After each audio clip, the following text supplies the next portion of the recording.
ನಮಸ್ತೆ ವೀಕ್ಷಕರೇ, ನಮ್ಮ ಕರ್ನಾಟಕ ಸುದ್ದಿಗೆ ಸ್ವಾಗತ. ನಾನು ಸವಿತಾ ದೊಡ್ಡಯ್ಯ. ತುಮಕೂರು ಮಹಾನಗರ ಪಾಲಿಕೆಯು ಬಿಲ್ ಪಾವತಿಸದ ಕಾರಣ ಇಂದಿರಾ ಕ್ಯಾಂಟೀನ್ ಅನ್ನು 2 ದಿನಗಳಿಂದ ಮುಚ್ಚಲಾಗಿದೆ. ಬಡಬಗರು ಊಟ ಮಾಡಿ ಹಸಿವನ್ನ ನೀಗಿಸಿಕೊಳ್ಳುತ್ತಿದ್ದ ಸ್ಥಳವನ್ನ ಮುಚ್ಚಿರುವುದು ಸರಿಯಲ್ಲ ಎಂದು ಕರ್ನಾಟಕ ರಕ್ಷಣಾ ವೇದಿಕೆಯ ಕನ್ನಡ ಸೇನೆಯ ರಾಜ್ಯಾಧ್ಯಕ್ಷ ಅರುಣ್ ಕುಮಾರ್ ಆಕ್ರೋಶ ಹೊರಹಾಕಿದ್ದಾರೆ. ತುಮಕೂರು ನಗರಸಭೆಯಿಂದ ಬಿಲ್ ಪಾವತಿ ಆಗದ ಕಾರಣ ನಗರ ಪಾಲಿಕೆಯ ಬಳಿ ಇರುವ ಇಂದಿರಾ ಕ್ಯಾಂಟೀನ್ ಅನ್ನು ಬಂದ್ ಮಾಡಲಾಗಿದೆ ಎಂದು ಇಂದಿರಾ ಕ್ಯಾಂಟೀನ್ ಮುಂದೆ ಬೋರ್ಡ್ ಹಾಕಿದ್ದಾರೆ. ಪಾಲಿಕೆಯ ಬಳಿ ಹಣವಿಲ್ಲವಾ? ಕೂಡಲೇ ಅಧಿಕಾರಿಗಳು ಇತ್ತ ಗಮನ ಹರಿಸಿ ಇಂದಿರಾ ಕ್ಯಾಂಟೀನ್ ಅನ್ನ ತೆರೆಯಬೇಕಾಗಿದೆ. ಇಲ್ಲವಾದಲ್ಲಿ ಉಗ್ರವಾದ ಹೋರಾಟ ಮಾಡಲಾಗುತ್ತದೆ ಎಂದು ಅಧಿಕಾರಿಗಳ ವಿರುದ್ಧ ಅರುಣ್ ಕುಮಾರ್ ಹರಿಹಾಯ್ದರು. ನಮಸ್ಕಾರ ಸ್ನೇಹಿತರೆ, ಇವತ್ತು ತುಮಕೂರು ಮಹಾನಗರ ಪಾಲಿಕೆ ಇಂದಿರಾ ಕ್ಯಾಂಟೀನಲ್ಲಿ ನಿಜವಾಗ್ಲೂ ಬಿಲ್ ಕಟ್ಟೋಕ್ಕೆ ಇವತ್ತು ದುಡ್ಡೇ ಇಲ್ವಂತೆ. ಹಂಗಾಗಿ ಇವತ್ತೊಂದು ಬ್ಯಾನರ್ ಮಾಡಿಸಿ ಹಾಕ್ಬಿಟ್ಟವ್ರೆ. ಬಡ ಜನ ಎಷ್ಟು ಜನ ಇಲ್ಲಿ ಊಟ ಮಾಡ್ತಾಯಿದ್ರು, ಹೊಟ್ಟೆ ತುಂಬಿಸ್ಕೊಂಡು ಹೋಗ್ತಾಯಿದ್ರು. ನಿಜವಾಗ್ಲೂ ಮಹಾನಗರ ಪಾಲಿಕೆಯಲ್ಲಿ ಒಂದು ಇಂದಿರಾ ಕ್ಯಾಂಟೀನ್ಗೆ ದುಡ್ಡು ಕಟ್ಟೋಷ್ಟು ಶಕ್ತಿ ಇಲ್ಲ ಅಂದರೆ ಮೋಸ್ಟ್ಲಿ ನಾವು ಅಂದ್ಕೊಂಡಂಗೆ ಇವತ್ತು ಮಹಾನಗರ ಪಾಲಿಕೆ ಮುಳುಗೋಗ್ತೈತೆ ಅನಿಸ್ತೈತೆ. ಇಲ್ಲ ದುಡ್ಡೇ ಇಲ್ವಾ? ಇಲ್ಲ ಇವರೆಲ್ಲೂ ಪಾವತಿ ಮಾಡ್ತಿರೋ ದುಡ್ಡು ಪಾವತಿ ಮಾಡೋದು ದುಡ್ಡು ಏನಾಗ್ತಾಯಿದೆ ಇಲ್ಲಿ? ಇಂದಿರಾ ಕ್ಯಾಂಟೀನಿಗೆ ದುಡ್ಡು ಕಟ್ಟೋಕ್ಕಾಗ್ತಿ ಶಕ್ತಿ ಇಲ್ಲ ಅಂದಮೇಲೆ ಸರ್ಕಾರ ನಡೀತಾ ಇದೆ. ಇವತ್ತು ಕಾಂಗ್ರೆಸ್ ಸರ್ಕಾರದಿಂದ ಆಗಿರೋಂಥ ಒಂದು ಇಂದಿರಾ ಕ್ಯಾಂಟೀನ್ ನಡೆಸೋಕ್ಕಾಗ್ತಿಲ್ಲ ಅಂದರೆ ನಿಜವಾಗ್ಲೂ ನಮಗೆ ನಾಚಿಕೆ ಆಗ್ತೈತೆ. ಬಡವ್ರ ಬಗ್ಗರು, ಕಾಲೇಜ್ ಸ್ಟೂಡೆಂಟ್ಗಳು ಹಾಗೂ ಎಷ್ಟೋ ಜನ ಅಮಾಯಕರುಗಳು ಬಂದು ಇಲ್ಲಿ ಊಟ ಮಾಡ್ಕೊಂಡು ಹೋಗೋವಂಥ ಪರಿಸ್ಥಿತಿ ಬಂದಿತ್ತು. ಹಾಗೆ ಪಕ್ಕ ರೈಲ್ವೆ ಸ್ಟೇಷನ್ ಇದೆ, ಹಾಸ್ಪಿಟ್ಲ್ಗಳಿದೆ. ಹಾಸ್ಪಿಟ್ಲಿಗೆ ಬಂದಂಥ ಜನ, ರೈಲ್ವೆ ಸ್ಟೇಷನ್ಗೆ ಬಂದಂಥ ಜನ ಇಲ್ಲಿ ಬಂದು ಊಟ ಮಾಡ್ಕೊಂಡು ಹೊಟ್ಟೆ ತುಂಬ ಊಟ ಮಾಡ್ಕೊಂಡು ಹೋಗ್ತಾಯಿದ್ರು. ನಿಜವಾಗ್ಲೂ ನಾಚಿಕೆಗೇಡು. ಇವತ್ತು ನಾವು ಮಹಾನಗರ ಪಾಲಿಕೆ ಬಗ್ಗೆ ನಾವು ಹೇಳ್ಕೊಳಕ್ಕೆ ಯಾಕೋ ಒಂಥರ ಮನಸ್ಸಿಗೆ ನೋವಾಗ್ತಾಯಿದೆ. ಈ ಕೂಡಲೇ ಈ ಬಿಲ್ ಪಾವತಿ ಮಾಡಿ ಇನ್ನು ಮುಂದಕ್ಕೆ ಯಾವತ್ತೂ ಇದು ನಿಲ್ಲದೇ ಇರೋಂಥ ನೋಡ್ಕೊಳ್ಳೋವಂಥ ಕೆಲಸ ಈ ಕೂಡಲೇ ಮಹಾನಗರ ಪಾಲಿಕೆ ಮಾಡಬೇಕು. ಇಲ್ಲ ಅಂದರೆ ಮುಂದಿನ ದಿನಗಳಲ್ಲಿ ಇದು ವಿಚಾರವಾಗಿ ನಾವು ಉಗ್ರವಾದ ಹೋರಾಟ ಮಾಡ್ತೀವಿ ಅಂತ ನಮ್ಮ ಕರ್ನಾಟಕ ರಕ್ಷಣಾ ವೇದಿಕೆ ಕನ್ನಡ ಸೇನೆಯಲ್ಲಿ ನಾವಿವತ್ತು ಎಚ್ಚರಿಕೆ ನೀಡ್ತಾ ಇದ್ದೀವಿ. ಇವ್ರು ಏನಾದರೂ ಈ ಕೂಡಲೇ ಈ ಬಿಲ್ನ ಕಟ್ಟಿ ಈ ಬ್ಯಾನರ್ ತೆಗೆಯಲಿಲ್ಲ ಅಂದರೆ ಹತ್ತತ್ರ ನಾವು ಉಪವಾಸ ಸತ್ಯಾಗ್ರಹ ಕೂರುವಂಥವ್ರು ಕೆಲಸ ನಾವು ಮಾಡ್ತೀವಿ ಅತಿ ಶೀಘ್ರದಲ್ಲಿ. ಯಾಕೆಂದರೆ ರೋಗಿಗಳು ಆಗಿರ್ಬೋದು, ಸ್ಟೂಡೆಂಟ್ಗಳು ಬರ್ತಾರೆ, ಮತ್ತು ಹಲವಾರು ಜನ ಬಂದು ಇಲ್ಲಿ ಊಟ ಮಾಡಿ ಹೊಟ್ಟೆ ತುಂಬ ಹೋಗ್ತಾ ಇದ್ರಲ್ಲ, ದಿಢೀರ್ ಅಂತ ನಿಲ್ಲಿಸ್ಬಿಟ್ರೆ ಎಲ್ಲೋಗ್ಬೇಕು ಅವರೆಲ್ಲ ಈಗ. ಹಂಗಾಗಿ ಮುನ್ಸಿಪಾಲಲ್ಲಿ ಎಷ್ಟೋ ಜನ ಬಂದು ಊಟ ಮಾಡ್ತಾರೆ. ಒಳ್ಳೆ ಚೆನ್ನಾಗಿ ನಡೀತಾ ಇರೋಂಥ ಜಾಗದಲ್ಲಿ ಇವತ್ತು ಈ ಥರ ಆಗಿದೆ ಅಂದರೆ ಮನಸ್ಸಿಗೆ ತುಂಬ ನೋವಾಗ್ತಾಯಿದೆ. ಈ ಕೂಡಲೇ ಇದನ್ನೇನಾದರೂ ಅವರು ಬ್ಯಾನರ್ ತೆಗಿಲಿಲ್ಲ, ದುಡ್ಡು ಕಟ್ಟಲಿಲ್ಲ ಅಂದರೆ ನಿಜವಾಗ್ಲೂ ನಾವು ನಾಳೆ ಒಂದು ಹೋರಾಟ ಮಾಡೋಕ್ಕೆ ಸಜ್ಜಾಗ್ತೀವಿ. ಈಗ ಇವತ್ತಿನ ದಿನ ಇಂದಿರಾ ಕ್ಯಾಂಟೀನು ಮುಚ್ಚಿದೆ. ಅದಕ್ಕೆ ನಗರಸಭೆಗೆ ಬಿಲ್ ಆಗಿಲ್ಲ ಅನ್ನೋದು ಒಂದು ದೊಡ್ಡ ಕಾರಣ ತೋರಿಸಿದ್ದಾರೆ. ನಮ್ಮ ರಾಜ್ಯ ಸರ್ಕಾರ ಇದ್ರ ಬಗ್ಗೆ ಏನು ಮಾಡ್ತಾಯಿದೆ ಅಂತ ನಮಗೂ ಗೊತ್ತಾಗ್ತಾ ಇಲ್ಲ. ದಯಮಾಡಿ ಈ ಇಂದಿರಾ ಕ್ಯಾಂಟೀನು ಬಡವ್ರ ಬಗ್ಗರಿಗೆ ಅನುಕೂಲ ಆಗಬೇಕು. ಕೂಡಲೇ ಅದನ್ನು ತೆರವುಗೊಳಿಸಿ ಇಂದಿರಾ ಕ್ಯಾಂಟೀನ್ ಓಪನ್ ಮಾಡಿ ಬಡವ್ರ ಬಗ್ಗರಿಗೆ ಅನ್ನದಾನ ಮಾಡಲಿಕ್ಕೆ ವ್ಯವಸ್ಥೆ ಮಾಡಲಿ ಅಂತ ಹೇಳ್ಬಿಟ್ಟು ಈ ಮೂಲಕ ನಾವು ಸರ್ಕಾರನ ಒತ್ತಾಯಿಸ್ತಾ ಇದ್ದೀವಿ. ಈ ಬಗ್ಗೆ ಸ್ಥಳೀಯರಾದ ಹಾಸಿಂ ಮಾತನಾಡಿ, ಕಳೆದ 2 ದಿನಗಳಿಂದಲೂ ಇಂದಿರಾ ಕ್ಯಾಂಟೀನ್ ಬಂದ್ ಮಾಡಿದ್ದಾರೆ. ಊಟ ಚೆನ್ನಾಗಿ ಕೊಡ್ತಾ ಇದ್ರು. ಇಂದಿರಾ ಕ್ಯಾಂಟೀನ್ ಮುಚ್ಚಿರುವುದರಿಂದ ಬಡಬಗ್ಗರಿಗೆ ತೊಂದರೆಯುಂಟಾಗುತ್ತಿದೆ. ಪಾಲಿಕೆಯ ಅಧಿಕಾರಿಗಳು ಇತ್ತ ಗಮನ ಹರಿಸಿ ಕೂಡಲೇ ವ್ಯವಸ್ಥೆ ಮಾಡಬೇಕಿದೆ ಎಂದು ಹಾಸಿಂ ಒತ್ತಾಯಿಸಿದ್ದಾರೆ. ನಗರಸಭೆ ಬಿಲ್ ಕೊಟ್ಟಿಲ್ಲ ಅಂತ ಬಂದ್ ಮಾಡಿದ್ದಾರೆ. ಊಟ ತಿಂಡಿ ಎಲ್ಲ ಚೆನ್ನಾಗಿತ್ತು, ಇಲ್ಲಿ ಬಂದ್ ಮಾಡಿದ್ದಾರೆ. ಭಾಳ ತೊಂದರೆ ಜನಕ್ಕೆ, ಬಡವರಿಗೆ ತೊಂದರೆ ಅಷ್ಟೇ. ಊಟ ಮಾತ್ರ ಸಗತೈತೆ. ಇಲ್ಲಿ ಮಾತ್ರ ಏನಂದರೆ ಬಂದ್ ಮಾಡಿದ್ದಾರೆ 2 ದಿವಸದಿಂದ. ಏನು ತೊಂದರೆ ಇಲ್ಲ, ಬಿಲ್ ಕೊಟ್ಟಿಲ್ಲ ಬಂದ್ ಮಾಡಿದ್ದಾರೆ ಅಷ್ಟೇ. ಚೆನ್ನಾಗಿತ್ತು ಊಟ ಮಾಡೋಕ್ಕೆ, ಏನು ಬೇಜಾರು ಏನಿಲ್ಲ. ಪ್ರತಿ 3 ಟೈಮ್ನ ಒಳ್ಳೆ ಊಟ ಕೊಡ್ತಾರೆ. ಕೊಟ್ಟಿಲ್ಲದೇನೋ ಬೀಗ ಹಾಕಿದ್ದಾರೆ. ಬೀಗ ಯಾಕೆ ಹಾಕಿದ್ದಾರೆ ಅಂದರೆ ಬಿಲ್ ಕೊಟ್ಟಿಲ್ಲಪ್ಪ ಅದಕ್ಕೆ ಅಂದರು. ಊಟ ಮಾಡೋಕ್ಕೆ ಬಂದಿದ್ದು ನಾವು, ಊಟ ಮಾಡೋಕೆ ಬಂತಲ್ಲಿ ಬಿಲ್ ಕೊಟ್ಟಿಲ್ಲ ಅದಕ್ಕೆ ಹಾಕಿದ್ದೀವಿ ಅಂದರು ಅಷ್ಟೇ. ಹ್ಞೂ ಸರ್, ಬಿಲ್ ಕೊಟ್ಟು ಓಪನ್ ಮಾಡಿ ಒಳ್ಳೇದಲ್ಲ ನಮ್ಮಂಥವ್ರಿಗೆ, ಬಡವರಿಗೆ. ನಮ್ಮಂತ ಅದೇ ಜೀವನ ಮಾಡ್ತೀವಲ್ಲ.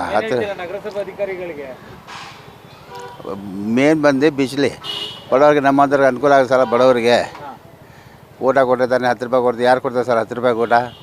ಹೊಟ್ಟೆ ತುಂಬ ಊಟ ತಿಂತೀವಿ, ಹೋಗ್ತೀವಿ. 3 ಟೈಮ್ ಊಟ 10 ರೂಪಾಯಿ ಸಾಕು. ಅದೇ ಸರ್, ಬೀಗ ಬಿಚ್ಚಿ ಓಪನ್ ಮಾಡಲಿ. ಸರ್ಕಾರದ ಪಂಚ ಗ್ಯಾರಂಟಿಯನ್ನ ಇಂಪ್ಲಿಮೆಂಟ್ ಮಾಡುವ ನಿಟ್ಟಿನಲ್ಲಿ ಜಿಲ್ಲೆಯಲ್ಲಿ ಒಂದು ಅನುಷ್ಠಾನ ಸಮಿತಿಯನ್ನ ತೆರೆಯಲಾಗಿದೆ ಎಂದು ಮಾಜಿ ಗ್ರಾಮಾಂತರ ಶಾಸಕ ಡಿಸಿ ಗೌರಿಶಂಕರ್ ತಿಳಿಸಿದ್ದಾರೆ. ಗೃಹ ಸಚಿವರಾದ ಡಾಕ್ಟರ್ ಜಿ ಪರಮೇಶ್ವರ್ ಅವರ ಅನುಪಸ್ಥಿತಿಯಲ್ಲಿ ಮಾಜಿ ಗ್ರಾಮಾಂತರ ಶಾಸಕ ಗೌರಿಶಂಕರ್ ಉದ್ಘಾಟಿಸಿದರು. ಇದರಲ್ಲಿ 14 ಜನ ಸದಸ್ಯರು ಇರುತ್ತಾರೆ.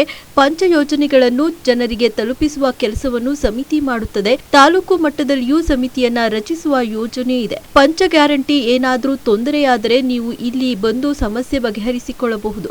ಪ್ರತಿಯೊಂದು ಜಿಲ್ಲೆಯಲ್ಲಿಯೂ ಈ ರೀತಿಯಾಗಿ ಒಂದೊಂದು ಸಮಿತಿಯನ್ನ ತೆರೆಯಲಾಗುತ್ತದೆ ಎಂದರು. ಈ ವೇಳೆ ನೂರಾರು ಕಾಂಗ್ರೆಸ್ ಕಾರ್ಯಕರ್ತರು ಹಾಜರಿದ್ದು, ಇನ್ನು ಸಮಿತಿಯ ಕಾರ್ಯಕರ್ತರನ್ನ ಸನ್ಮಾನಿಸಲಾಯಿತು.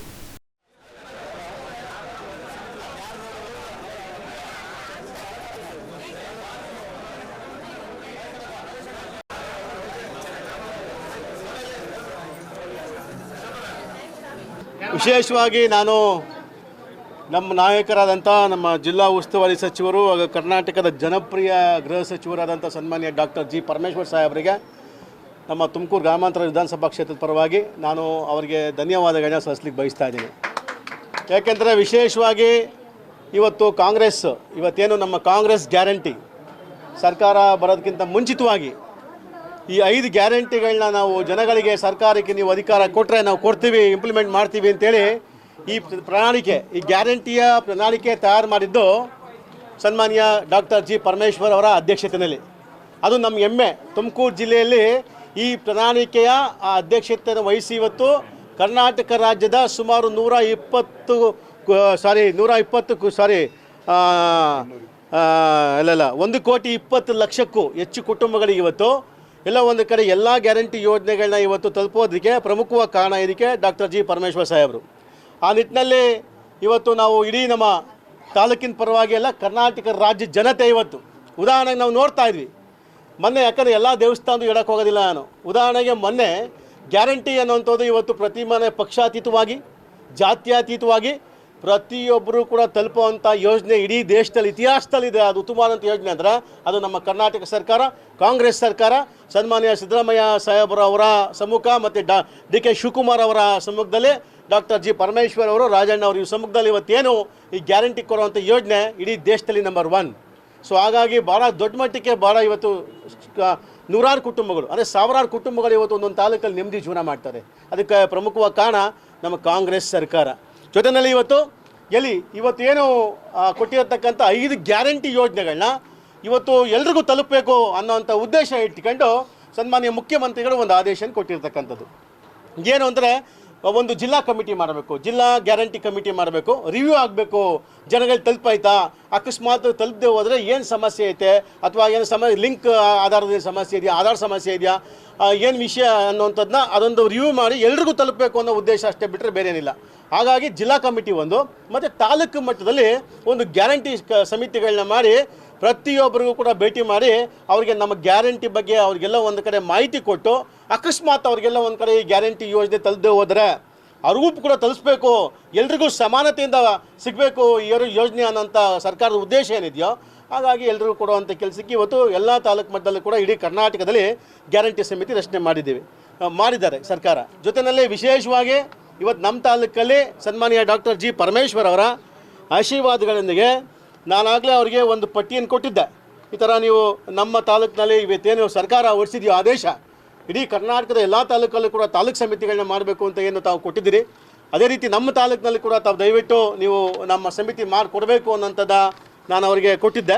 ಸೊ ಅದೇ ಥರನೇ ಕೂಡ ಸನ್ಮಾನ್ಯ ಡಾಕ್ಟರ್ ಜಿ ಪರಮೇಶ್ವರ್ ಸಾಹೇಬರು ನಮಗೆ ವಿಶೇಷವಾಗಿ ಒಂದು ಆದೇಶವನ್ನು ಕೂಡ, ಇಲ್ಲಿ ಸುಮಾರು 14 ಸದಸ್ಯರಿರ್ತಾರೆ ಈ ಒಂದು ಕಮಿಟಿನಲ್ಲಿ, 13 ಇದೆ, ಇನ್ನೂ ಒಂದು ಇನ್ನೊಬ್ಬರು ಸೇರಿಸ್ಬೇಕಿಲ್ಲಿ, 14 ಸದಸ್ಯರಿರ್ತಾರೆ. ಅದರಲ್ಲಿ ಒಬ್ಬ ಅಧ್ಯಕ್ಷ, ಒಬ್ಬರು ಉಪಾಧ್ಯಕ್ಷ ಇರ್ತಾರೆ, ಇನ್ನು ಉಳಿಕೆ 12 ಜನ ಸದಸ್ಯರಾಗಿ ಇಲ್ಲಿ ಕೆಲಸ ನಿರ್ವಹಣೆ ಮಾಡ್ತಾರೆ. ಸೊ ಹೀಗಾಗಿ ನಾನು ನಮ್ಮ ತಾಲೂಕಿನ ಏನಿವತ್ತು ಕಮಿಟಿ ರಚನೆ ಆಗಿದೆಯೋ ಆ ರಚನೆ ಡಾಕ್ಟರ್ ಜಿ ಪರಮೇಶ್ವರ್ ಸಾಹೇಬರು ಕೂಡ ಇವತ್ತು ಈ ಕಾರ್ಯಕ್ರಮಕ್ಕೆ ಇನ್ವೈಟ್ ಮಾಡಿದ್ವಿ ನಾವು. ಸೊ ಅವರೆಲ್ಲ ಒಂದು ಕಡೆ ಪಾಪ ಭಾಳ ಬ್ಯುಸಿ ಆಗಿರೋದ್ರಿಂದ ನಿಮ್ಮ ಇದಲ್ಲೇ ಅವರ ಅಧ್ಯಕ್ಷತೆಯಲ್ಲೇ ಮಾಡಿ ರಮೇಶ್ ಅವರ ಏನು ಅಧ್ಯಕ್ಷರಾಗಿ ಆಯ್ಕೆಯಾಗಿದ್ದಾರೋ ಅವ್ರ ಸಮ್ಮುಖದಲ್ಲಿ ಕಾರ್ಯಕ್ರಮ ಮಾಡಿ ಅನ್ನತಕ್ಕಂಥ ಒಂದು ಸಂದೇಶ ಬಂತು. ಹಾಗಾಗಿ ಇವತ್ತು ಗ್ಯಾರಂಟಿ ಸಮಿತಿಯ ಇಂಪ್ಲಿಮೆಂಟೇಷನ್ಸ್ ಮಾಡಬೇಕು ಅಂಥದ್ದು ಇವತ್ತು ಕಮಿಟಿ ಸಂಪೂರ್ಣವಾಗಿ ಅಧಿಕಾರ ಸ್ವೀಕಾರ ಮಾಡುವಂಥದ್ದು. PLR ರಮೇಶ್ ಅವರು ಅಧ್ಯಕ್ಷರಾಗಿ ಈಗಾಗಲೇ ಮತ್ತು ಸದಸ್ಯರಾಗಿ ಇಲ್ಲಿ ಸುಮಾರು ಮಂಜುನಾಥ್ ಅವರು ಉಪಾಧ್ಯಕ್ಷರಾಗಿ, ರಾಮಸ್ವಾಮಿಯವರು ಸದಸ್ಯರು, ಅವರು ಬಂದು ಊಡಿಗೆರೆನವರು, ಮಂಜುನಾಥ್ ಮತ್ತು ಜನನಾಯಕಪುರದವರು, ವಿರೂಪಾಕ್ಷ ಅವರು ನಮ್ಮ ದುರ್ಗದಳ್ಳಿಯವರು, ಮಂಜುಳಾ ಅಂತೇಳಿ ತುಮಕೂರಿನವರು, ಮತ್ತು ಕೆಮ್ನಸೆ ಅಂತ ಬೆಳಗಾವಿನವರು, ರವಿಕೀರ್ತಿ ಅಂತ ರಾಮಗೊಂಡಳ್ಳಿಯವರು, ಮತ್ತು ಪಾಂಡುರಂಗಣ್ಣ ಅಂತೇಳಿ ಅವರು ಹೆಬ್ಬೂರು ಹೋಬಳಿನವರು, ರಮೇಶ್ ಅಂತೇಳಿ ಕೈದಾಳದವರು, ಅದೇ ರೀತಿ ಶಶಿಧರ್ ಅಂತೇಳಿ ನಾಗೋಲಿನವರು, ರಾಘವೇಂದ್ರ ಅಂತೇಳಿ ಗೊಲ್ರಟ್ಟಿನವರು ಬೆಳಗಾವಿ, ಮತ್ತು HR ಕೇಶವ ಅಂತೇಳಿ ಅದೇ ರೀತಿ ನಮ್ಮ ಹೆಬ್ಬೂರು ಹೋಬಳಿನವರು. ಸೊ ಹಾಗಾಗಿ ಈ ಒಂದು ಸಮಿತಿಗೆ ನಾನು ಇವತ್ತೇನು ಸರ್ಕಾರ ಕೊಟ್ಟಿರತಕ್ಕಂಥ ಈ ಯೋಜನೆನ ನಾವು ಪ್ರತಿ ಮನೆಗೂ ತಲುಪಿಸೋದಲ್ಲದೆ ಏನಾಗ್ತದೆ, ಇದು ಪಕ್ಷಾತೀತವಾಗಿ ಜಾತ್ಯತೀತವಾಗಿ ಪ್ರತಿಯೊಬ್ಬರಿಗೂ ಇವತ್ತು ಗ್ಯಾರಂಟಿ ಯೋಜನೆಗಳು ಮನೆ ಮನೆಗೆ ಹೋಗ್ತಾ ಐತೆ. ಇಲ್ಲಿ ಏನಾಗ್ತೈತೆ, ಇಲ್ಲಿ ಬಡವರು ಕೂಡ ಕರೆಂಟ್ ಫ್ರೀ ತಗೋತಾವ್ರೆ, ಶ್ರೀಮಂತರು ಕೂಡ ಇವತ್ತು ಕರೆಂಟ್ ಫ್ರೀ ತಗೊಳ್ಳೋವಂಥ ಯೋಜನೆ ಇವತ್ತು ಸರ್ಕಾರ ಯಾರಿಗೆಂದು ದೊಡ್ಡ ಶ್ರೀಮಂತ ದೊಡ್ಡವರು ಬಡವರು ಅಥವಾ ನಿರ್ಗತಿಕರು ಅಥವಾ ಜಾತಿ ಪಕ್ಷ ಏನು ನೋಡಲಿ ಅಲ್ಲಿ ಎಲ್ಲರಿಗೂ ಕೊಡುವಂಥ ಕೆಲಸ ಆಗ್ತಾಯಿದೆ.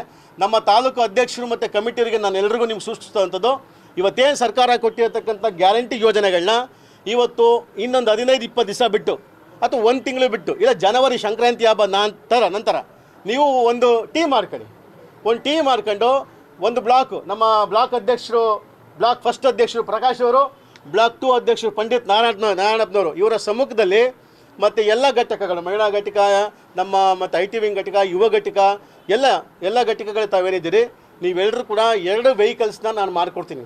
ಸಂಕ್ರಾಂತಿ ಹಬ್ಬ ಆದಮೇಲೆ ಒಂದು ಅಡ್ವರ್ಟೈಸ್ಮೆಂಟ್ ಗಾಡಿ ಏನು ಅಂದರೆ ಪಾಂಪ್ಲೆಟ್ ಸಮೇತ ಒಂದೊಂದು ಟೀಮನ್ನ ಕಟ್ಕೊಂಡು ಒಂದು ಬ್ಲಾಕ್ ಈ ಕಡೆ ಒಂದು ಬ್ಲಾಕ್ ಈ ಕಡೆ 2 ಗಾಡಿ ಕೊಟ್ಟು ಅವರು ಸಂಕ್ರಾಂತಿ ಹಬ್ಬ ಆದಮೇಲೆ ಮನೆಗೂ ಹೋಗಬೇಕು ಪಾಂಪ್ಲೆಟ್ ತಗೊಂಡು. ನಿಮಗೆ ನಮ್ಮ ಸರ್ಕಾರ, ಕಾಂಗ್ರೆಸ್ ಸರ್ಕಾರ ಕೊಡ್ತಾ ಇರ್ತಕ್ಕಂಥ ಈ ಯೋಜನೆ ನಿಮ್ಮ ಮನೆಗೆ ಬರ್ತಾ ಇದ್ದರೆ ಅವ್ರ ಹೆಸರು, ವಿಳಾಸ, ಫೋನ್ ನಂಬರು ಟಿಕ್ ಮಾರ್ಕು. ಅಕಸ್ಮಾತ್ ಬರ್ತಾ ಇಲ್ವಾ, ಉದ್ದೇಶ ಏನು ಸಮಸ್ಯೆ, ತಾಂತ್ರಿಕ ಸಮಸ್ಯೆ ಏನಿದೆ ಅದನ್ನು ಒಂದು ನೋಟ್ ಮಾಡ್ಕೊಂಡು ಒಂದು ಟಿಕ್ ಮೈನಸ್ ಮಾಡ್ಕೊಂಡು ಬರೋದು. ಬಂದಿಲ್ಲ ಆದಮೇಲೆ ಎಲ್ಲ ಅಧಿಕಾರಿಗಳ ಸಮ್ಮುಖದಲ್ಲಿ ಕೂರಿಸ್ಕೊಂಡು ಅದೇನು ಸಮಸ್ಯೆ ಆಗಿದ್ದು ಕೂಡ ಆ ಸಮಸ್ಯೆನ ಬಗೆಹರಿಸಿ ಅವ್ರಿಗೆ ಮತ್ತೆ ಸರ್ಕಾರಿ ಯೋಜನೆ ತಲುಪೋದಕ್ಕೆ ಈ ಕಮಿಟಿ ಕೆಲಸ ಮಾಡೋದು ಭಾಳ ಪ್ರಮುಖವಾದಂಥ ಘಟ್ಟ ಇದು. ನಮ್ಮ ಗೌರಿಶಂಕಣ್ಣರಿಗೆ, ನಮ್ಮ MLA ಆದಂಥ ಗೌರಿಶಂಕಣ್ಣರಿಗೆ, ನಮ್ಮ ಜಿಲ್ಲಾ ಉಸ್ತುವಾರಿ ಸಚಿವರಾದಂಥ G. ಪರಮೇಶ್ವರನವರಿಗೆ, ಆಮೇಲೆ ನಮ್ಮ ಸರ್ಕಾರ ಸಚಿವರಾದಂಥ ರಾಜಣ್ಣನವರಿಗೆ, ಹಾಗೂ ನಮ್ಮ ಎಲ್ಲ ಮುಖ್ಯಮಂತ್ರಿ ಆದಂಥ ಸಿದ್ದರಾಮಯ್ಯನವರಿಗೆ, ಹಾಗೂ ಉಪಮುಖ್ಯಮಂತ್ರಿ ಆದಂಥ ನಮ್ಮ DK ಶಿವಕುಮಾರ್ ಸಾಹೇಬರಿಗೆ, ಇವರಿಗೆಲ್ಲ ಅಭಿನಂದನೆ ಸಲ್ಲಿಸ್ತೀವಿ. ಹಾಗೂ ಎಲ್ಲ ನಮ್ಮ ಗ್ರಾಮಾಂತರ ಏನು ನಮ್ಮ ಲೀಡರ್ಗಳಿದ್ದಾರೆ, ಎಲ್ಲ ಅಧ್ಯಕ್ಷರುಗಳು, ಎಲ್ಲ ಕಾರ್ಯಕರ್ತರು, ಎಲ್ಲ ಅವರಿಗೆಲ್ಲ ನಾನು ಅಭಿನಂದನೆ ಸಲ್ಲಿಸ್ತಾ ಇದ್ದೀವಿ. ಸರ್, ಕಚೇರಿಯಲ್ಲಿ ಯಾವ ಸಮಯದಲ್ಲಿ ಸಿಗ್ತೀರಾ ಇಲ್ಲಿ? ನಾವು ಡೈಲಿ ಸಿಗ್ತೀವಿ ಸರ್. ಯೋಜನೆಗಳನ್ನು ಯಾವ ರೀತಿ ಅನುಷ್ಠಾನ ಮಾಡಿ ನಾವು ಎಲ್ಲ ಅಧಿಕಾರಿಗಳು ಮೀಟಿಂಗ್ ಕರೆದು ಯಾವ ಯೋಜನೆ ಯಾರಿಗೆ ತಲುಪಿಲ್ಲ ಅದನ್ನು ತಲುಪ್ಸೋಕ್ಕೆ ಪ್ರಾಮಾಣಿಕವಾಗಿ ಕೆಲಸ ಮಾಡ್ತೀವಿ.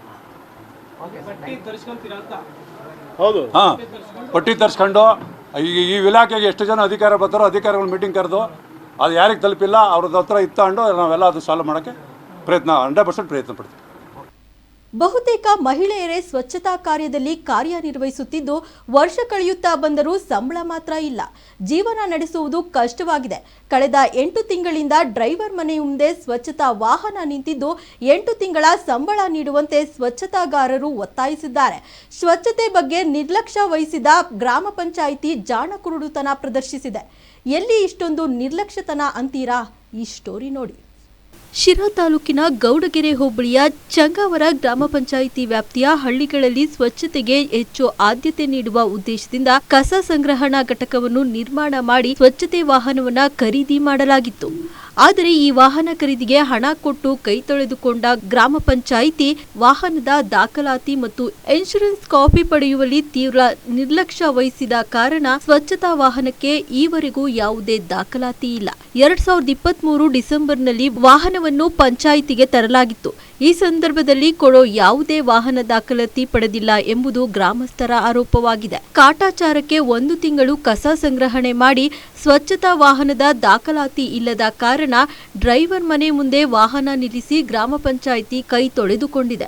ಗ್ರಾಮ ಸ್ವಚ್ಛತೆ ನಮ್ಮ ಧ್ಯೇಯ ಎಂಬ ಉದ್ದೇಶದೊಂದಿಗೆ ಸರ್ಕಾರ ಈ ವಾಹನ ಖರೀದಿಗೆ ಅವಕಾಶ ಮಾಡಿಕೊಟ್ಟಿತ್ತು. ಇದೀಗ ಗ್ರಾಮ ಪಂಚಾಯಿತಿಯ ನಿರ್ಲಕ್ಷ್ಯದಿಂದ ಸ್ವಚ್ಛ ಭಾರತ್ ಅಭಿಯಾನಕ್ಕೆ ತೀವ್ರ ಹಿನ್ನಡೆಯಾಗಿದೆ. ಸ್ವಚ್ಛತೆಗಾಗಿ ಡ್ರೈವರ್ ಸೇರಿ 4 ಜನರನ್ನ ನೇಮಕಾತಿ ಮಾಡಿಕೊಂಡಿದ್ದ ಗ್ರಾಮ ಪಂಚಾಯಿತಿ ಈವರೆಗೆ 1 ತಿಂಗಳ ವೇತನ ನೀಡಿ ಕೈ ತೊಳೆದುಕೊಂಡಿದೆ. ಸ್ವಚ್ಛತೆಗಾರರಿದ್ದಾರೆ, ಸ್ವಚ್ಛತಾ ವಾಹನ ಇದೆ ಎಂಬುದನ್ನು ಮರೆತಿರುವ ಗ್ರಾಮ ಪಂಚಾಯಿತಿ ಡ್ರೈವರ್ ಮನೆ ಮುಂದೆ ವಾಹನ ನಿಲ್ಲಿಸಿ ಕೈ ತೊಳೆದುಕೊಂಡಿರುವುದು ಗ್ರಾಮಸ್ಥರ ಆಕ್ರೋಶಕ್ಕೆ ಕಾರಣವಾಗಿದೆ. ಈ ಬಗ್ಗೆ ಜಿಲ್ಲಾ ಪಂಚಾಯಿತಿ ತಕ್ಷಣ ಕ್ರಮ ಕೈಗೊಳ್ಳುವಂತೆ ಗ್ರಾಮಸ್ಥರು ಒತ್ತಾಯಿಸಿದ್ದಾರೆ.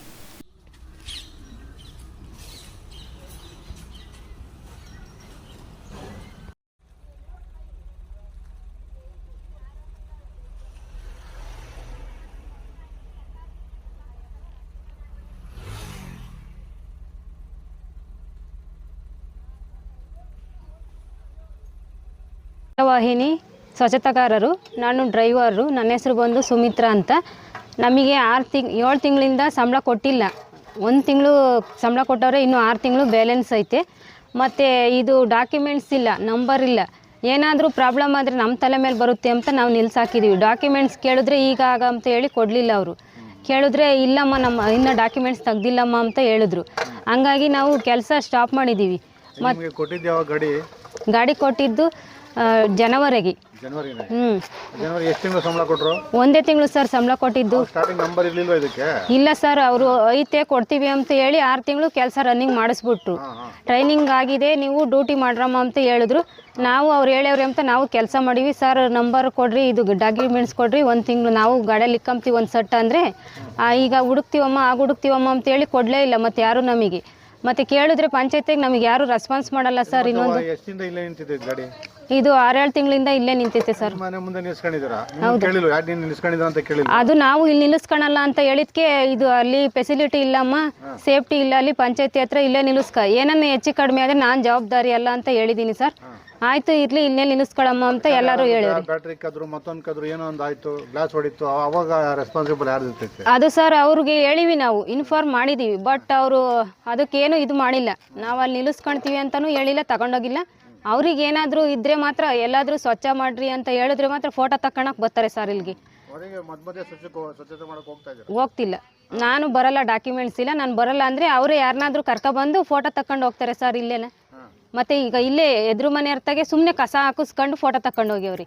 ಈ ಥರ ಎಲ್ಲ ಮಾಡ್ತಾರೆ. ನಮಗೆ ಏನು ರೆಸ್ಪಾನ್ಸ್ ಮಾಡ್ತಾ ಇಲ್ಲ, ಏನು ಸೌಲಭ್ಯ ಕೊಡ್ತಾ ಇಲ್ಲ. ಈ ಕೆಲಸ ವಹಿಸಿರೋದು ಮಹಿಳೆ ಮುಂದೆ ಬರಲಿ ಅಂತ. ಇಲ್ಲಿ ಮಹಿಳೆ ಮುಂದೆ ಬರೋಕ್ಕೂ ಬಿಡ್ತಾ ಇಲ್ಲ, ನಮ್ಮಂಥ ಬಡವರಿಗೆ ಇದನ್ನ ಮಾಡೋಕ್ಕೂ ಬಿಡ್ತಾ ಇಲ್ಲ ಸರ್. ಏನು ಮಾಡಬೇಕು ಇದಕ್ಕೆ ಅಂತ ಗೊತ್ತಾಗ್ತಿಲ್ಲ. ಇದನ್ನೇ ನೆಚ್ಕೊಂಡಿದ್ದೀವಿ, ಯಾರು ಕೂಲಿನೂ ಕರೆಯಲ್ಲ ನಮ್ಮನ್ನ, ಏನು ಮಾಡಲ್ಲ. ಇವಾಗ ಏನು ಮಾಡಬೇಕು ನಾವು? ಚೀಟಿ, ಗಂಡ ಮನೆ ಮಕ್ಕಳು ಎಲ್ಲ ಇದ್ದಾರೆ. ಹೌದು ಸರ್, ಇದಕ್ಕೆ ಏನು ಮಾಡಬೇಕು? ಇನ್ನೂ 3 ಜನ ಹೆಲ್ಪರ್ ಇದ್ದಾರೆ ಸರ್. ಅವ್ರಿಗೂ ಅದೇ ಕೆಲಸ. ಶ್ರೀದೇವಿ ಸರ್. ಎಲ್ಲಿ ಕೆಲಸ ಮಾಡ್ತಿರೋದು? ಇಲ್ಲೇ ಸಂಗವಾರದಾಗೆ ಕಸ ಹಿಂಗಾಡೆ ಮಾಡಾರ ಸರ್. ಅದೇನು ಪ್ರಾಬ್ಲಮ್ ಅಂತ? ಸಂಬಳನೇ ಕೊಟ್ಟಿಲ್ಲ ಸರ್, 7 ತಿಂಗಳಾಗೈತಿ. ಗಾಡಿ ಸರ್ವಿಸ್ ಇಲ್ಲ, ಮಾಡಬೇಡ್ರಿ ಅಂತ ಯಾರು ಎಲ್ಪ್ ಮಾಡ್ತಾ ಇಲ್ಲಿ ಊರಾಗಿ. ಈಗ ನೀವು ಕೆಲಸಕ್ಕೆ ಹೋಗ್ತಿಲ್ಲ? ಇಲ್ಲ ಸರ್, ನಮ್ಗೆ ಕೂಲಿ ಕರಿಯಾರೇ ಇಲ್ಲ, ನಾವು ಜೀವನ ಮಾಡೋದೇ ಕಷ್ಟ ಆಗುತ್ತೆ. ಸ್ವಚ್ಛತೆ ಕೆಲಸಕ್ಕೆ ಹೋಗ್ತಾ ಇಲ್ಲ ಸರ್, ಹೋಗ್ತಾ ಇಲ್ಲ ನಾವು. ಅದೇ ಸಂಬಳ ಕೊಟ್ಟಿಲ್ಲ, ಯಾವುದು ಎಲ್ಪ್ ಮಾಡ್ತಿಲ್ಲ. ಗಾಡಿ ಬಿಡೋಕ್ಕೆ ಇದಂಗೆ ಮಾಡಲ್ವಲ್ಲ, ಪೆಟ್ರೋಲನ್ನು ಹಾಕ್ಸಲ್ಲ, ಏನಿಲ್ಲ ಸರ್, ಅದಕ್ಕೆ ಹೋಗ್ತಾ ಇಲ್ಲ. ಕದ್ರಮ್ಮ. ಏನು ಕೆಲಸ ಮಾಡ್ತಿದ್ವಿ ನೀವು? ಕಸ ಇಲ್ಲೇ ಮಾಡೋಕು. ಯಾವ ಪಂಚಾಯತಿಗೆ? ಚಂಗವರದ ಪಂಚಾಯತ್. ಈಗ ಹಾಕಿ ನಿಲ್ಸಿರೋದು? ಗಾಡಿ ಸರ್ವಿಸ್ ಮಾಡಿಲ್ಲ, ಸಂಬಳ ಕೊಡ್ತಾ ಇಲ್ಲ. ಈಗ 6-7 ತಿಂಗಳು 1 ತಿಂಗಳು ಮಾತ್ರ ಹಾಕಿದ್ರು. ಇದು ಏನನ್ನ ಯಾರ ಮೇಲೆ ತಪ್ಪಿ ಹೋದ್ರೆ ಕೇಸ್ ಹಾಕ್ತಾರಮ್ಮ, ಹಂಗೆ ಹಿಂಗೆ ಅಂತಂದ್ರು. ಅವರು ಡ್ರೈವರಿಗೆ ಸಂಬಂಧ, ನೀನು ಸ್ವಚ್ಛತೆ ಮಾಡಕ್ಕೆ ಹೋಗ್ಬೇಕಾಯ್ತಲ್ಲ. ಅದಕ್ಕೆ ಅಷ್ಟು ಈಗ ಸಂಬಳನೇ ಕೊಟ್ಟಿಲ್ಲ. ಸಂಬಳ ಕೊಟ್ಟಿಲ್ಲ. ನಾವು ಟ್ರೈನಿಂಗಿಗೆ ವಾರ ಓದಿ ಸಮಯ ಗಂಟು ಮಕ್ಕಳು ಬಿಟ್ಟು ಪಟ್ಟಣಗಳಿಗೆಲ್ಲ ಹೋದ್ವಿ, ಎಲ್ಲಿಗೆರೆಗೆ ಹೋದ್ವಿ. ಎಲ್ಲ ಡ್ರೆಸ್ ಎಲ್ಲ ಕೊಟ್ಟಿದ್ರು, ಹಾಕ್ಯಂಡು ಎಲ್ಲ ಮಾಡಿದ್ವಿ. ಸಂಬಳ ನಿಮ್ಮ ಪಂಚಾಯತಿಯವರು ಬರಮ್ಮ ಸ್ವಚ್ಛತೆಗೆ ಅಂತ ಕರೆಯಲ್ಲ. ಯಾಕೆ? ಅಲ್ಲಿ ಯಾತದಿಲ್ವಲ್ಲ ಕೊಡೋಕೆ, ಎಲ್ಲ ತಿಂದಿದ್ದು ಹಾತ್ಕೊಂಡು ಅಂತ ಕರೀಲಿಲ್ಲ, ಕರೆದೇ ಇಲ್ಲ. ಕರೆದ್ರೆ ಕರೆಯೋಕೆ ಹೋದ್ರೆ ತಪ್ಪಿಸ್ಕೊಂಡು ಹೋಗ್ತಾರೆ. ಇಲ್ಲಿ ಮುಂದುವರ್ಸಲ್ಲ. ನಾವು ಕೇಳೋಕೆ ಹೋಗ್ತಾ ಇದ್ದೀವಿ. ಅಲ್ಲೈತೆ ಇಲ್ಲೈತೆ ಹುಡುಕಿರೋದು, ಅದು ಇದು ಕೊಟ್ಟಿರೋದು. ಅದೇ ಸ್ವಾಮಿ, ಜೀವನ ಮಾಡೋಕ್ಕೆ ಹೋಗಕ್ಕೆ ಕೂಲಿ ಹೋಗಕ್ಕೆ ಆಗ್ತಾ ಇಲ್ಲ. ಇದು ಕಸಕ್ಕೆ ಹೋಗಿದ್ದೀರಾ ಅಂತಂದು ಕೂಲಿ ಕರೆಯೋರಿಲ್ಲ. ನಿಮಗೆ ಸಂಬಳ ಬರುತ್ತೆ 7 ತಿಂಗಳು ಸಂಬಳ ಅಂತ. ಸಂಬಳ ಕೊಟ್ಟರೆ ಹೋಗ್ತೀರಾ? ಹೋಗ್ತೀವಿ. ಗಾಡಿ ಸರ್ವಿಸ್ ಮಾಡಿಸ್ಬೇಕು, ಇನ್ಸೂರೆನ್ಸ್. ಗಾಡಿ ಬೇಕು. ಅಡಿಕೆ ಸುಲಿಯುವ ಯಂತ್ರವನ್ನ ಜನರು ಓಡಾಡುವ ಸ್ಥಳದಲ್ಲಿ ಇಟ್ಟು ಯಂತ್ರ ಚಾಲಿಸಿ ಅಕ್ಕಪಕ್ಕದಲ್ಲಿ ವಾಸ ಮಾಡುತ್ತಿರುವ ನಿವಾಸಿಗಳಿಗೆ ಶಬ್ದ ಮಾಲಿನ್ಯ ಹಾಗೂ ವಾಯು ಮಾಲಿನ್ಯದಿಂದ ಅನೇಕ ಜನರು ಆಸ್ಪತ್ರೆ ಸೇರುವಂತಾಗಿದೆ ಎಂದು ಸಾರ್ವಜನಿಕರು ಆಕ್ರೋಶ ಹೊರಹಾಕಿರುವ ಘಟನೆ ಕೊರಟಗೆರೆ ತಾಲೂಕಿನ ಸಿಎನ್ ದುರ್ಗಾ ಹೋಬಳಿಯ ವೆಂಕಟರಾಮನಹಳ್ಳಿಯಲ್ಲಿ ನಡೆದಿದೆ.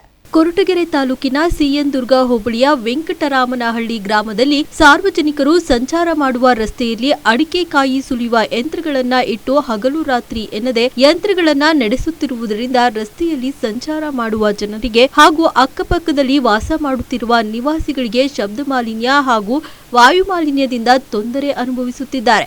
ಯಂತ್ರದಿಂದ ಬರುವ ಧೂಳಿನಿಂದಾಗಿ ಹಾಗೂ ಶಬ್ದದಿಂದಾಗಿ ಅನೇಕ ಜನರು ಆಸ್ಪತ್ರೆ ಸೇರುತ್ತಿದ್ದಾರೆ. ಈ ಬಗ್ಗೆ ಗ್ರಾಮ ಪಂಚಾಯಿತಿ ಅಧಿಕಾರಿಗಳಿಗೆ ಅನೇಕ ಬಾರಿ ಮನವಿ ಸಲ್ಲಿಸಿದರೂ ಕೂಡ ಯಾವುದೇ ಕ್ರಮ ಕೈಗೊಂಡಿಲ್ಲ ಎಂದು ವೆಂಕಟರಾಮನಹಳ್ಳಿ ಜನರು ಅಧಿಕಾರಿಗಳ ವಿರುದ್ಧ ಆಕ್ರೋಶ ವ್ಯಕ್ತಪಡಿಸಿದ್ದಾರೆ. ವೆಂಕಟರಾಮನಹಳ್ಳಿ ಗ್ರಾಮದ ವೃದ್ಧೆ ಸಿದ್ದಗಂಗಮ್ಮ ಮಾತನಾಡಿ, ಸುಮಾರು 8 ವರ್ಷದಿಂದ ಒಂದು ಅಡಿಕೆಕಾಯಿ ಗೋಟು ಸುಲಿಯುವ ಯಂತ್ರ ಇತ್ತು. ಈಗ 4 ಯಂತ್ರಗಳನ್ನು ತಂದಿದ್ದಾರೆ. ರಾತ್ರಿಯಿಡೀ ಯಂತ್ರಗಳು ಕೆಲಸ ಮಾಡುತ್ತಿರುವುದರಿಂದ ಶಬ್ದ ಹಾಗೂ ಧೂಳು ಜಾಸ್ತಿಯಾಗಿದ್ದು, ಧೂಳಿನಿಂದ ಅನೇಕ ಬಾರಿ ಆಸ್ಪತ್ರೆಗೆ ಸೇರಿ ಸಾವಿರಾರು ರೂಪಾಯಿ ಹಣವನ್ನ ಖರ್ಚು ಮಾಡಿ ಚಿಕಿತ್ಸೆ ಪಡೆಯುತ್ತಿದ್ದೇವೆ ಎಂದು ಬೇಸರ ವ್ಯಕ್ತಪಡಿಸಿದ್ದಾರೆ. ಯಂತ್ರಗಳ ಮಾಲೀಕ ವೆಂಕಟೇಶ್ ಮಾತನಾಡಿ, ನಾವು ಪ್ರತಿದಿನ ಸಂಜೆ 7 ಗಂಟೆಗೆ ನಮ್ಮ ಎಲ್ಲಾ ಯಂತ್ರಗಳನ್ನ ನಿಲ್ಲಿಸಲಾಗುತ್ತದೆ. ಅಕ್ಕಪಕ್ಕದವರು ವೈಯಕ್ತಿಕ ದ್ವೇಷದಿಂದ ಇಂತಹ ಆರೋಪ ಮಾಡುತ್ತಿದ್ದಾರೆ. ಗ್ರಾಮ ಪಂಚಾಯಿತಿಯಿಂದ ಪರವಾನಗಿ ಪಡೆದು ಅಡಿಕೆಕಾಯಿ ಸುಲಿಯುವ ಯಂತ್ರವನ್ನು ತಂದಿರೋದು ಎಂದು ತಿಳಿಸಿದರು. ತೋವಿನಕೆರೆ ಪಿಡಿಒ ಲಕ್ಷ್ಮೀನಾರಾಯಣ್ ಮಾತನಾಡಿ, ವೆಂಕಟರಾಮನಹಳ್ಳಿ ಗ್ರಾಮದಲ್ಲಿ ಅಡಿಕೆಕಾಯಿ ಸುಲಿಯುವ ಯಂತ್ರದಿಂದ ಸಾರ್ವಜನಿಕರಿಗೆ ಸಮಸ್ಯೆ ಆಗುತ್ತಿದೆ ಎಂದು ದೂರು ಬಂದ ಮೇಲೆ ಸ್ಥಳಕ್ಕೆ ಭೇಟಿ ನೀಡಿ ಬೇರೆ ಕಡೆ ಸ್ಥಳಾಂತರ ಮಾಡುವಂತೆ ತಿಳಿಸಲಾಗಿತ್ತು. ಇದರ ಸಂಬಂಧವಾಗಿ ಬೆಸ್ಕಾಂ ಅಧಿಕಾರಿಗಳಿಗೂ ಪತ್ರ ಬರೆಯಲಾಗಿದೆ. ಮತ್ತೆ ಸ್ಥಳಕ್ಕೆ ಬೆಸ್ಕಾಂ ಅಧಿಕಾರಿಗಳ ಜೊತೆ ಭೇಟಿ ನೀಡಿ ಅಗತ್ಯ ಕ್ರಮ ಕೈಗೊಳ್ಳಲಾಗುವುದು ಎಂದು ಹೇಳಿದರು.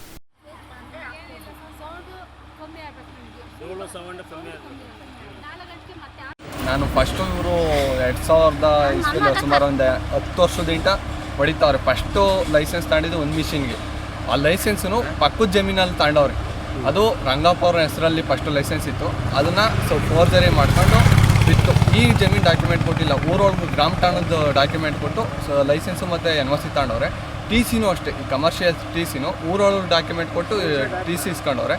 ವಿತ್ 8 ವರ್ಷದಿಂದ ಅವರು PDO ಅವ್ರನ್ನ ಕೇಳಿದ್ರೆ ಒಂದು ಸತಿನೂ ರಿನ್ಯೂವಲ್ ಆಗಿಲ್ಲ ಅಂತಾರೆ. ಜನರಲ್ ಲೈಸೆನ್ಸ್ ಮತ್ತು NOC ವರ್ಷಕ್ಕೊಂದ್ಸತಿ ರಿನ್ಯೂವಲ್ ಆಗಬೇಕು. ಮತ್ತು ಈ ಧೂಳಿಂಟ ಅಪ್ ಟು ಕ್ಯಾನ್ಸರ್ವರೆಗೂ ಸ್ಪ್ರೆಡ್ ಆಗ್ತಾಯಿದೆ. 3 ಮನೆಯವರು ಮಂತ್ಲಿ ಒಂದ್ಸತಿ ಕಂಪಲ್ಸರಿ ಹಾಸ್ಪಿಟಲ್ಗೆ ಹೋಗಲೇಬೇಕು. ಇದು ಹಾಸ್ಪಿಟಲ್ ರಿಪೋರ್ಟ್ ಎಲ್ಲ ಪೂರ್ತಿ ಗೌರ್ಮೆಂಟ್ ಹಾಸ್ಪಿಟಲ್ ಐತೆ. ಮತ್ತು ಇದು ಸೌಂಡಿಂಟ ಜಾಸ್ತಿ ಕಿವಿ ಕೇಳ್ದಲ್ಲೇ ಆಗ್ತಾಯಿದೆ. ನಾವು up to PDO into EO CO ವಾಯು ಮಾಲಿನ್ಯ ನಿಯಂತ್ರಣ ಮಂಡಳಿಯವರೆಗೂ ಪಬ್ಲಿಷ್ ಮಾಡ್ತಿದ್ವಿ. ಬಟ್ ಏನೂ ಸೂಕ್ತ ಕ್ರಮ ಕೈಗೊಂಡಿಲ್ಲ. PDO ಮೇ ಬಿ ಸಮಥಿಂಗ್ ಇರ್ಬೋದು, ಗೊತ್ತಿಲ್ಲ. ಯಾಕೋ ಇಷ್ಟು ದಿನ ಲೇಟ್ ಮಾಡ್ತಾವ್ರೋ ಅದು ಅವರೇ ಉತ್ತರ ಕೊಡಬೇಕಾಗುತ್ತೆ. KEBನವ್ರಿಗೂ ಅಲ್ಲಿ ಹೇಳಿ ಬಂದಿದ್ದೀವಿ. ಏನು ಮಾಡಿದ್ರು ಇದು ಸಮಸ್ಯೆ ಬಗೆಹರಿಸ್ತಾ ಇದೆ ಸರ್. ಎಲ್ಲ ನೀವೇ ನೋಡ್ಕೊಬೇಕು. ಹುಷಾರಿಲ್ದವ್ರಿಗೆ ಹಾಸ್ಪಿಟ್ಲಿಗೆ ತೋರಿಸಿದ್ರೆ ರಿಪೋರ್ಟ್ ಏನು ಬರ್ತಾ ಇದೆ? ಡಸ್ಟ್ ಅಲರ್ಜಿ ಅಂತ ಬರ್ತಾ ಏನು ಬರ್ತಾ ಇದೆ? ಅದೇ ಸರ್, ಡಸ್ಟು. ಈಗ ಧೂಳಿಂಟನೇ ಕೆಮ್ಮು ಬರ್ತೈತೆ. ಅದರಿಂದ ಸೊಳ್ಳೆ ಇಂಟ, ಸಿಪ್ಪೆ ಇಂಟ, ಡೆಂಗ್ಯೂ, ಮಲೇರಿಯಾ ತಗ ಅಲ್ಲಿಂದ ತಗ ಬರ್ತೈತೆ. ಟೈಫಾಯ್ಡ್ ಎಲ್ಲ ಬಂದೇವೆ. ರಿಪೋರ್ಟ್ ಎಲ್ಲ ಅವೇ ಬೇಕಾದ್ರೆ ಕೊಡ್ತೀವಿ. ನಮಗೆ ಈ 8 ವರ್ಷದಿಂದ ಒಂದು ಮಿಷನ್ನು ಓಡಿಸ್ತಿದ್ರು. ನಾವೇನು ಕೇಳಿರಲಿಲ್ಲ. ಈಗ ಈ ವರ್ಷದಿಂದ ಜಾಸ್ತಿ ಮಿಷನ್ ಅದು. ನಮಗೆ ಫೋನ್ ಜಾಸ್ತಿ ಗೊತ್ತೈತೆ. ಹುಡುಗರಿಗೆ ಅಲರ್ಜಿ ಆಗ್ತೈತೆ. ನಾವು ಎಷ್ಟು ಆಸ್ಪತ್ರೆಗೆ ಇಕ್ಕಣ, ಆಸ್ಪತ್ರೆಗೆ ಎಷ್ಟು ಇಕ್ಕಣ ನಾವು ಕೂಲಿ ಮಾಡ್ತೀನಿ ತಿಂಬೋದು ದಿವಸ. ನಾವು ಕೇಳಿದ್ರೆ ಡಬ್ಬಲ್ ಬರ್ತದೆ. ನಾವು ಕೇಳಕ್ಕೆ ಹೋಗಲ್ಲ. ಇನ್ನು ನಮಗೆ ಅದೇನು ತೀರ್ಮಾನ ಮಾಡಿಕೊಟ್ಟು ನೀವೇ ಮಾಡ್ಕೊಡ್ತೀವಿ. ಅಲ್ಲ ನಂಬೋದು. ಏನಾಗ್ತಾ ಇದೆ ನಿಮ್ಗೀಗ? ಅಲರ್ಜಿ ನಾವು ಅದಕ್ಕೆ ಎಷ್ಟು ಕಣ ಇವಾಗ ಕೆಮ್ತಲ್ಲ ನೋಡಿ ಮಕ್ಕ ಆಗಿರೋದು ಹಂಗಾಗೈತೆ. ಎಷ್ಟು ಅಲರ್ಜಿ? ನಾವು ಕುತ್ಕೊಳಕ್ಕಾಗಲ್ಲ. ಅಲ್ಲ, ಅದರಿಂದ ತೊಂದರೆ ಧೂಳು ಸಿಕ್ಕಾಪಟ್ಟೆ ಶಬ್ದ. 4 ಗಂಟೆಗೆ ಸ್ಟಾರ್ಟ್ ಮಾಡ್ತಾರೆ. ಒಂದೊಂದಿನ 4 ಗಂಟೆಗೆ ಆನ್ ಮಾಡ್ತಾರೆ. ನಮಗೆ ಕೆಮ್ಮುಗಳು, ಧೂಳು ಅಲರ್ಜಿ ಆಗೈತಿ. ನಮಗೆ ಹಾಸ್ಪಿಟಲ್ ಕರ್ಕೊಂಡು ಅವ್ರ ಬದುಕಿಗೆ ಹೋಗೋ ನಾವು ಒಂದು ದಿನ ನಾವು ಯಾಕೆ ಅಂತ ಕೇಳಿದ್ರೆ ತಂದ್ಬಿಟ್ಟು ಇಲ್ಲ 5-6 ಇಕ್ಕೊಂಡು ನಮಗೆ ಅಲರ್ಜಿ ಮಾಡಾಕ್ತಿದ್ರು. ತಂದು ಕೇಳಿಕ್ಕೆ ಗಲಾಟೆ ಬಂದ್ವು. ಆಮೇಲೆ ಗಲಾಟಿಗೆ ಸಿಕ್ಕಾಪಟ್ಟೆ ಸೊಳ್ಳೆ, ಹುಡುಗರಿಗೆಲ್ಲ ಸಿಕ್ಕಾಪಟ್ಟೆ ನೊಣ ಸೊಳ್ಳೆ. ಅಲ್ಲ, ಅವ್ರು ಹೇಳ್ತಾರೆ ನೀವೇ ನೋಡಿದ್ರೆ ಡೈರೆಕ್ಟ್ ನೋಡಿದ್ರೆ ತಾನೆ. ನಾವು ಡೈರೆಕ್ಟ್ ನೋಡಿದ್ಮೇಲೆ ನಾವೇನು ಹೇಳಕ್ಕಾಗಲ್ಲ. ಡೈರೆಕ್ಟ್ ಆಗ್ಬೇಕು. ಸ್ಪಾಟ್ಗೆ ಬಂದು ನೋಡಿದ್ರೆ ನೋಡಿದ್ಮೇಲೆ ನಾವು ಇನ್ನೇನು ಹೇಳೋದು? ಸೌಂಡ್ ಬರ್ತಿರ್ಲಿಲ್ಲ. ನಾವು ಯಾವ ಊರು ಅಂತಿರ್ಲಿಲ್ಲ. ನಾವು ಕೆಲ್ಸಕ್ಕೆ ಅವ್ರಿಗೇನೆ ಹಿಂಸೆ ಕೊಡ್ತಾರೆ ಸರ್. ಹುಡುಗತ್ತೆ ಇನ್ನೊಂದು ಅಲ್ಲ ಕೇಳ್ತೀನಿ, 1 ನಿಮಿಷ. ಅದೇ ಇವ್ರಿಗೆ ಮಾತಾಡ್ತಾ ಇರ್ತಾನೆ. ಅವ್ರು ಮತ್ತೆ 3 ತಿಂಗಳು ಇಟ್ಕೊಂಡು ಹೊಡ್ಕೊಂಬ್ಲಿ ಅವ್ರ ಮತ್ತೆಗೆ. ಅವ್ರಿಗೆ ಗೊತ್ತಾಗುತ್ತೆ ಅದನ್ನ ಭಾಗ. ಇದು ಅವ್ರ ಮನೆ ಇಲ್ವಾ? ಅದು ಐತೆ, ಅಲ್ಲಿ ಕೆಳಗೈತೆ. ಇಲ್ಲಿಲ್ಲ, ಕೆಳಗೈತೆ. ಇದು ಅವ್ರ ಜಮೀನಾಗಿ ಇಟ್ಕೊಂಡಿರೋದು. ಜಮೀನಾಗಿ ಇಟ್ಕೊಂಡಿರೋದು. ಅವ್ರ ಮನೆ ಇಟ್ಕೊಂಡು ಹೊಡ್ಕೊಂಬ್ಲಿ. ಅವ್ರ ಮಕ್ಳಿಗೆ ಏನು ತೊಂದರೆ ಆಗ್ತದೆ ಅಂತ ಅವ್ರಿಗೂ ಅನುಭವ ಗೊತ್ತಾಗುತ್ತೆ. ನಮ್ಗೆ ಅನುಭವ ಗೊತ್ತಾಯ್ತು, ನಾವು ಹೇಳ್ತಾ ಇದ್ದೀವಿ. ನಾವು ಒಟ್ಟಾಗಿ ದಿನ ಗಲಾಟೆ ಜಾಸ್ತಿ ಆಯ್ತು, ತೊಂದರೆ ಆಗ್ತೈತೆ, ನಾವು ಹೇಳ್ತಾ ಇದ್ದೀವಿ. ಯಾರಿಗಾದ್ರೂ ಅಧಿಕಾರಿಗಳ ಗಮನಕ್ಕೆ ನಾನು ತಂದಿದ್ದೀರಾ? ಎಲ್ಲ ಹೇಳ್ಬಿಟ್ಟಿದ್ದೀವಿ, ಎಲ್ಲ ಆಗೋಗಿಬಿಟ್ಟೈತೆ. ನಾವು ರೋಜ್ ಸುಮ್ಮನೆ ಆಗ್ಬಿಟ್ಟಿದ್ದೀವಿ. ಎಲ್ಲ ಹೇಳಿದ್ದೀವಿ. ಇಲ್ಲಿ ನಿಮ್ಮ ಮೆಂಬರ್ಗಳು ಯಾರಾದರೂ? ಎಲ್ಲರಿಗೂ ಗೊತ್ತು.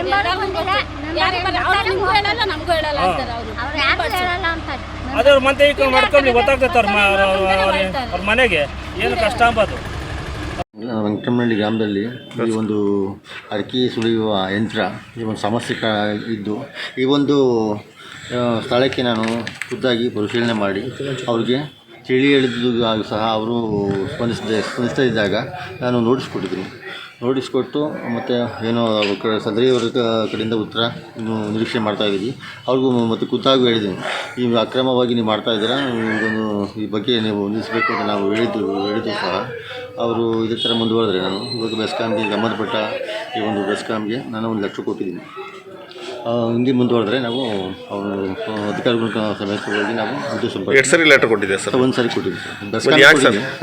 ಅವ್ರಿಗೂ ಹೇಳಿದ್ದೀವಿ ಸರ್. ಮತ್ತು ಯಾಕೆ ಸರ್ ಅವರು ಆ ಥರ ಸಾರ್ವಜನಿಕರಿಗೆ ತೊಂದರೆ ಕೊಟ್ಟರೆ ಹೆಂಗೆ ಸರ್ ಅದು?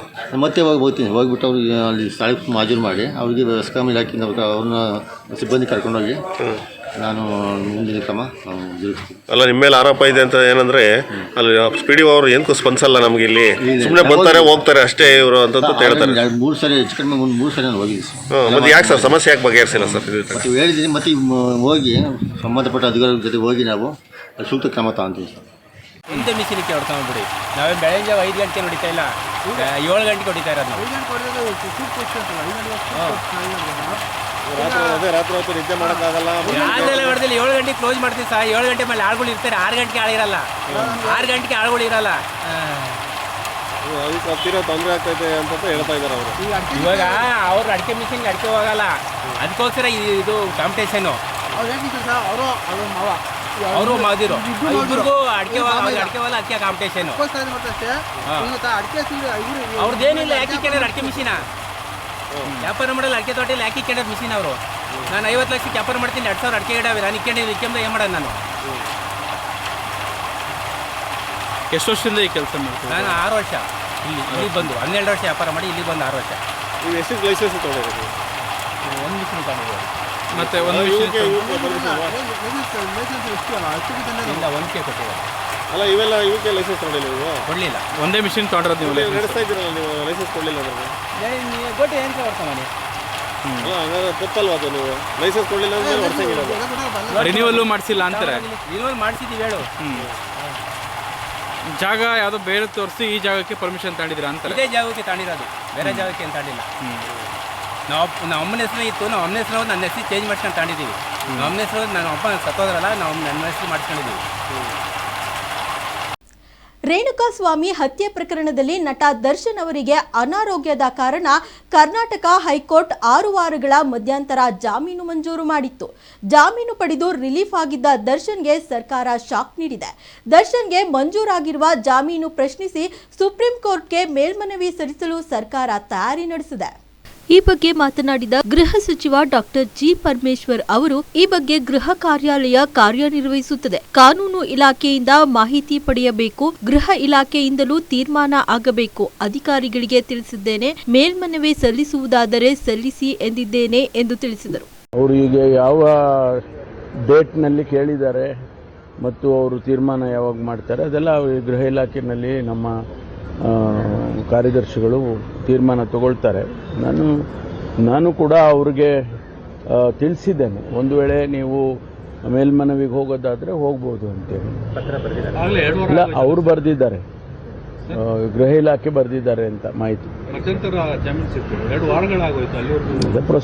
ಪ್ರೊಸೀಜರ್ಸ್ ಇರುತ್ತಲ್ಲ, ಪ್ರೊಸೀಜರ್ಸನ್ನು ಫಾಲೋ ಮಾಡದೆ ಓವರ್ಲುಕ್ ಮಾಡೋಕ್ಕಾಗೋದಿಲ್ಲ ಇಂಥ ಕೇಸ್ಗಳಲ್ಲೆಲ್ಲ.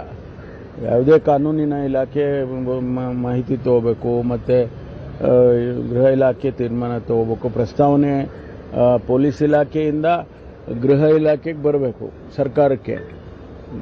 ಸರ್ಕಾರ ತೀರ್ಮಾನ ತಗೊಳ್ಳುತ್ತೆ. ಚಿತ್ರಾನ್ನ ತಿಂದು 50ಕ್ಕೂ ಹೆಚ್ಚು ಮಕ್ಕಳು ಅಸ್ವಸ್ಥರಾಗಿರುವ ಘಟನೆ ಬೀದರ್ ಜಿಲ್ಲೆಯ ಹುಮ್ನಾಬಾದ್ ಪಟ್ಟಣದಲ್ಲಿ ನಡೆದಿದೆ.